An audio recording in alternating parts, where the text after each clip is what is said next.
Deal. I'll cut. Good plan, Nilakor. All we need to do is find a group of people that will play cards with us. Unfortunately, people are going to be trying to deal out death rather than cards. But what can you do? Welcome back, folks, to Let's Play Baldur's Gate 2, the Enhanced Edition, The Shadows of Arm. And when last we left off, try as we might to avoid it, the party are here in the Underdark. The good news about this is that we know that Irenicus and Bodhi are here somewhere, likely in the Drow City. The bad news is, it's the Underdark. The Underdark is a terribly dangerous place, probably more dangerous than any other place we've been in this game, apart from Watcher's Keep. I think even the Underdark looks at Watcher's Keep warily. We need to explore this place, there is a lot of area to explore, and we did get warning thanks to the notifications in this box that there is a Drow Party somewhere nearby. But before we decide to check out that Drow Party, let us see if we can learn the Freedom Scroll. And the answer is yes. Marvellous. Next, let us drop this, because we don't need this. We also want to identify this. It is the Rod of Lordly Might, also called the Wrath of Three Kings. Though not associated with any named king in particular, this rod was likely made in 1090 DR. It saw use during the Battle of the Bones, but for which side is uncertain, as it was found amongst the dead after a larger skirmish. 3 buttons unlock the rod's magic. The first transforms it into a fearsome enchanted mace, the second a hypnotic flaming blade, and third a barbed spear. Only warriors can properly use its exotic mix of weaponry. This is only usable by a select few classes, and it can transform into any of the following weapons when used. Each weapon may also change back into the rod at will. First, it can become a Mace +2 that can panic people, admittedly with a save versus spell +5, with a special ability. Then there's the Flaming Longsword +1, which is a 1d8 +1 weapon that also has a special ability that can hold people. And finally, the Spear +3, which is a save versus spell +6 with a special, or take 2d4 points of magical damage. It's a very versatile weapon, but it's not something we're really going to be using, so into the bag you go. What is it now? Right, let us move a little bit over here and get our frontline fighters at the front, because I think the Drow Party is just over there. Let us save. We don't want to have to try and learn that scroll again after all. We're going to do a little bit of preparation for this encounter. Mainly, we're going to get a second Korgan. I always go to the button that has Berserk first. I really shouldn't.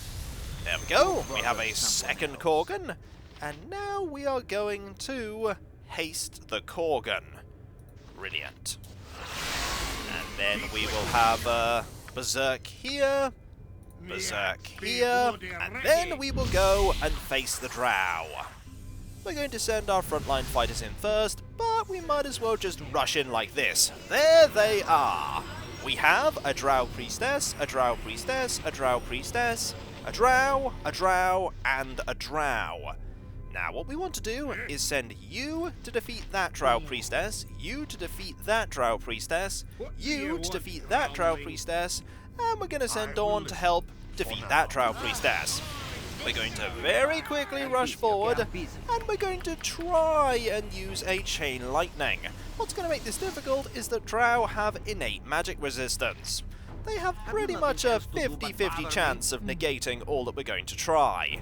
I want you to start firing arrows here, and I want you to start throwing sling bullets here.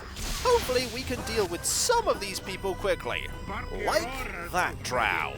And once they're gone, we immediately need to start moving to the other ones, because all of them, you may have noticed, have magic. And you may require assistance, but soon you're just going to require somebody to pick up the pieces. You'll notice as well that there are quite a few magical pieces of armor being dropped about, and I think we may have dealt with almost everyone. I say almost everyone, because we can still see one of these. And another one, too. Now, haste isn't going to last very long here, but oh, you're moving over there. I'm pretty sure Vaconia can take care of you. We're going to wait here for the Drow to show themselves, and then we are going to dispel magic. Dispel magic is right there. Edwin really does have a lot of spells. There we go. You can then quickly switch over to your staff again, and that will make you two visible. It will also get rid of the haste ability for some of the... no, actually it didn't. Well, that's quite handy, because now we can just target both of you and finish off the Drow. All in all, I don't think this went too badly. A few more hits should do a trick. Every single hit does deal with your spell casting, and I think we're pretty much done. Marvellous. One thing to note is that the Drow Ooh! Hello. One thing to note is that the Drow Priestesses are always clerics, and the male Drow there are always mages. You can use that knowledge to your advantage. We're going to deal with you now. Going to have some attacks here, and a few attacks there. This should be sufficient to take care of the Spore Colony. And you may have emitted a giant cloud, but that's not going to help you because we're not going to get anywhere near you. Victory is ours. Time to look at all the goodies we got. We got some scrolls, and we got lots of gold. We also got that there, and all of this armor. Start identifying the armor, Edwin. It's very... Oh, also you're heavily encumbered. You cannot move. This armor is exceptionally light, but it's still too much for Edwin. This is Drow Elven Chain +3.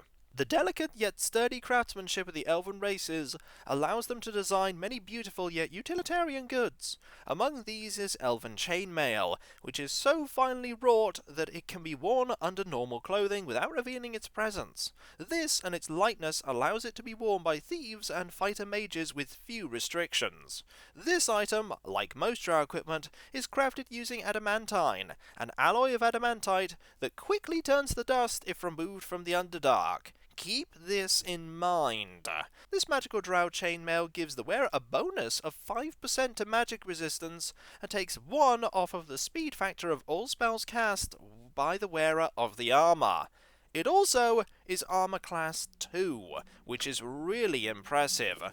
For comparison, if you look at Hexat's armor, that's armor class 1, and we had to slay a shadow dragon to get that. This is really good stuff. Unfortunately, Hexat's not going to be using it, so into the bag that goes.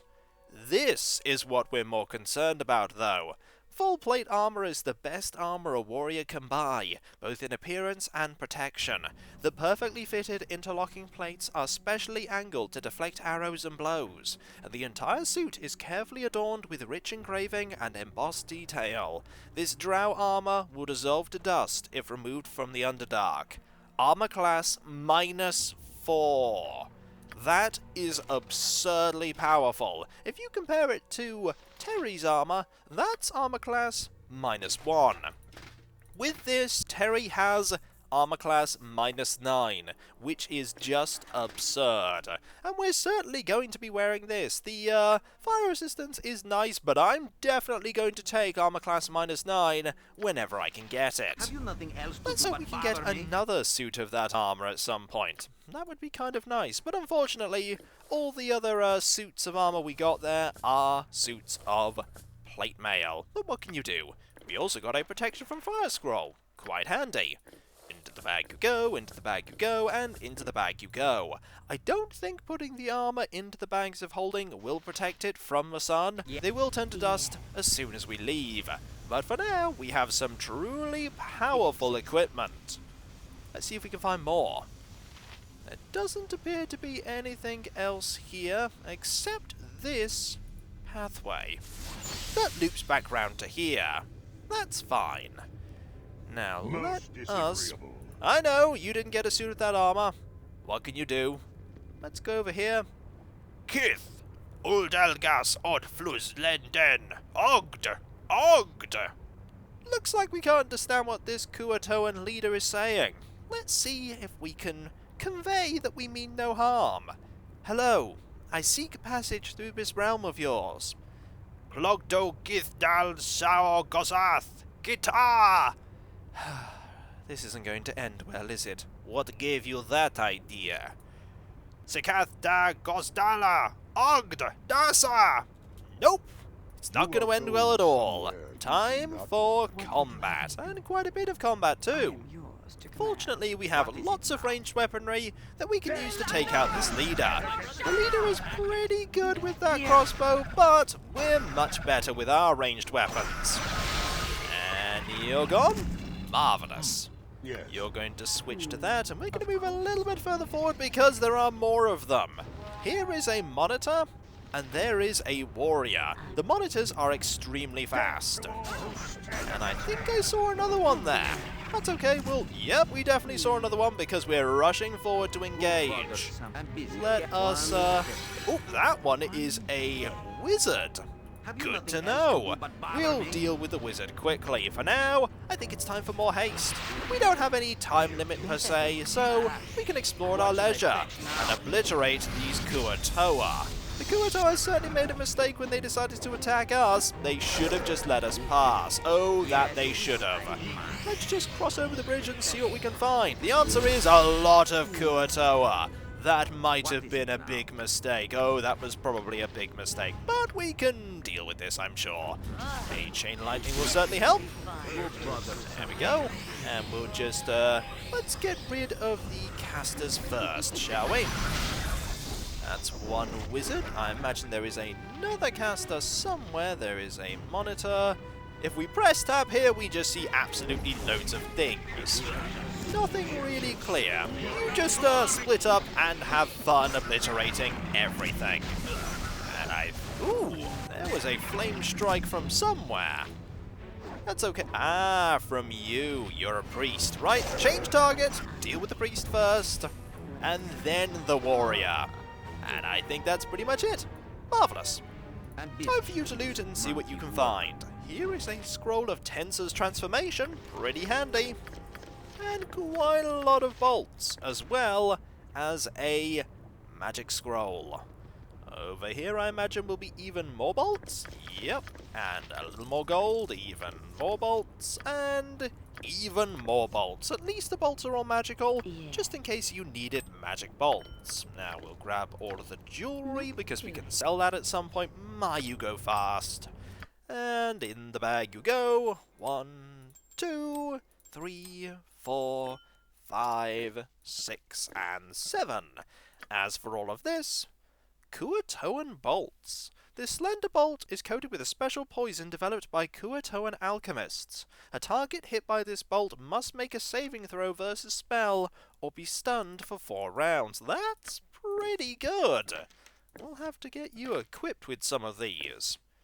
There we go, and there we go. But right now you're actually just going to have the fire bolts, because they are infinite.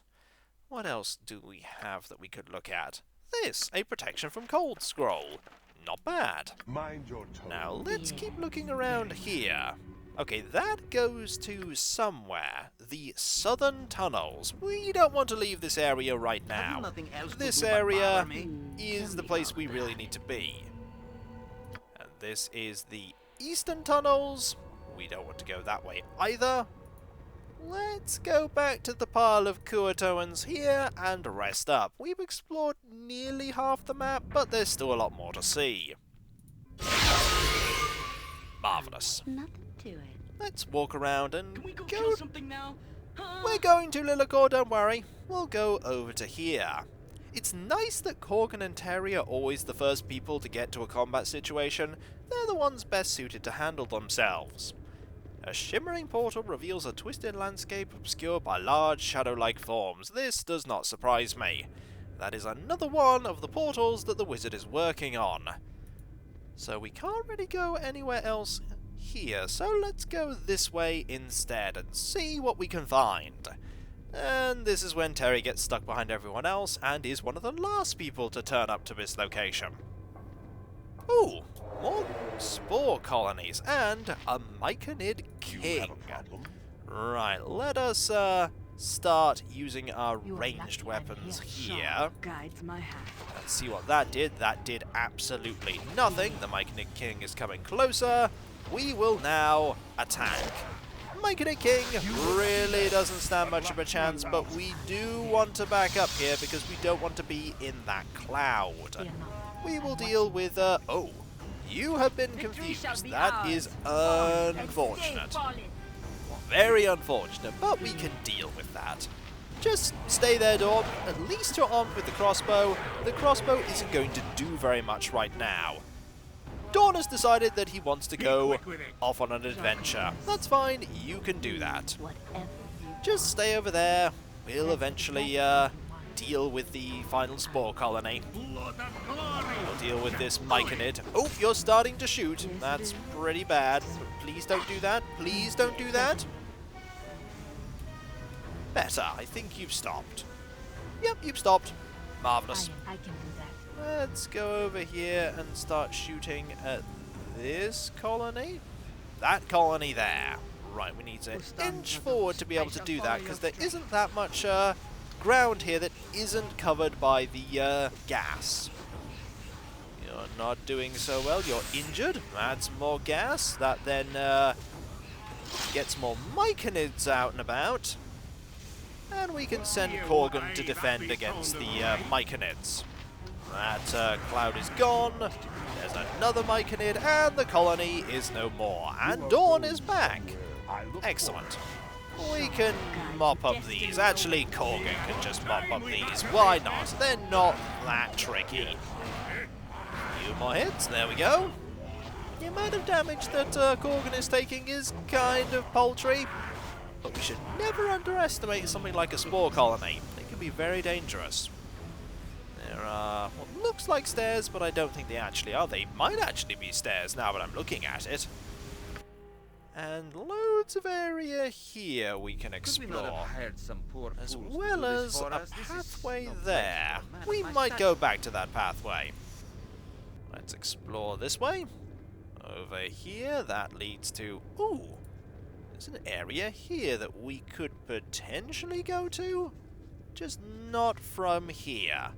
Keep that in mind, me, as we carefully continue exploring the Underdark. I half expect to run into another Drow Party, and I'm not looking forward to that, not at all. Over here is the Western Tunnels. Each of those is going to lead to a terrible area, I'm sure. In fact, I'm pretty sure I remember that that's definitely the case. We haven't encountered any traps yet. Oh! We have, however, encountered you. Odendal Breach Gnome. Let's say hi. Of course. Yes. Edo, Ad Golvar D'Artagnan, Du Sugden Ostera. I'm sorry, but your meaning escapes me. Ahem. You there! You who are there! Stand and identify yourself and your purpose.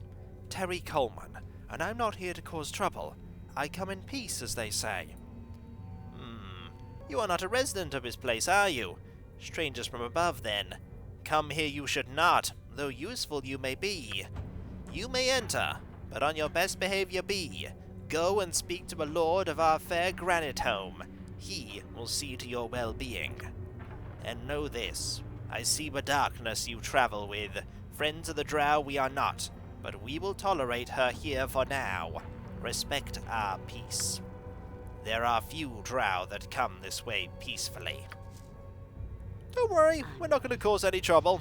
Here's a Svirfneblin, and here is another Svirfneblin. I believe they're pronounced Svirfneblin, not what I was saying before. Let us go into this place. We do have business in this place. We need to get that wizard's book. So far we haven't found anything that we can open, apart from that there, and we haven't found anyone else to talk to. It's not surprising that this place is well guarded, considering that it's very close to some Drow. No trap? Good. Magic sling bullets. Whatever you desire. And over here, more things that we can loot. You are lucky. More I'm things blessed. that are trapped? Impressive. Maybe. Maybe not. Hopefully not. Nope, seems like they're fine. Nothing here. What about here? Gold! Marvellous, we could do with more of that. There is a tunnel going off this way. And a central area here. I think we found the main part of the settlement. Anything over here? There are a few things that we can open. And a way down. Lots of things we can look at, in fact. Let us quickly have a glance at them. If you know what you're doing. We want to find even more treasures. We're not going to find anything valuable here, though, I don't think. Oh, I say that. And that's locked. Ooh! Oh. I was momentarily happy to see some magical treasure, and then I saw the design of said magical treasure. This looks very familiar, and not in a good way. You can hold on to that. Edwin, why don't you identify this ring? You can't identify this ring? Well, why don't we use those, glasses too? This is the Ring of Folly, Discipliner. After the bane of a careless mage, this ring was actually used to promote humility. Hergat Norrin, a grand wizard of Narfell, would give the discipliner to his most skilled and egotistical students. Through their blind arrogance, they would mistake the ring as a reward for their obvious brilliance, and not the punishment of a disapproving teacher. It sets your intelligence and wisdom to 3. Suffice to say, it is not a good ring, and I would not recommend anybody use it, unless they really want to render their casters unable to cast anything. And so, when we come back, folks, we managed to find a friendly place here, though it would seem they want our assistance in something. We'll keep exploring around here, and then go into this area that probably has all of the residents. Very well. And so, I'll catch you next time, folks, and I'll see you then. Later.